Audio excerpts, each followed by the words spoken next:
for the past few weeks, there's been a uniquely negative narrative about this World Cup, driven, I have to say, mostly from England.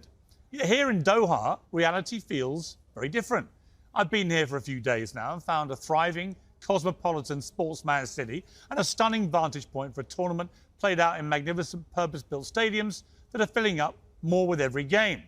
I got to say, the conversation in Qatar is less about rainbow bucket hats and arm pads and more about the football. Why is Gareth Southgate leaving Phil Foden on the bench? Can anyone stop Kylian Mbappe? How badly injured is Neymar? Could Ronaldo or Messi's last World Cups end in the biggest trophy of all? And of course, is it coming home? Spoiler alert, probably not. From here in Qatar, the tournament bears no resemblance to all the doom-mongering headlines back home. Fans from across the world are safe and mingling happily. The stadiums are not selling beer, but those who want to drink alcohol can do so all over the city. There's no sign of the shameful booze-fueled scenes of our own Euros final at Wembley. Now, of course, Qatar is not without fault. Women's rights and gay rights are restricted by Western standards. Migrant workers have indisputably been treated badly. But those statements apply to many of the countries around the world, including many competing in this tournament, and by many nations who've hosted major sporting events without anything like the furore that's kicked off about Qatar. We seem to have forgotten in England that in 1966, when we hosted and won the World Cup, it was illegal to be gay in our country. Moral halos appear to have slipped over some people's eyes and obscured some rather salient facts. For example, there's 12% of the population here are native Qataris, something we in the supposedly sophisticated West would never tolerate. The migrants who come here in vast numbers are sometimes mistreated. But the reason they're here in the first place is because the wages they earn are life-changing. And the global scrutiny of the World Cup has at least led to reforms in labour laws here.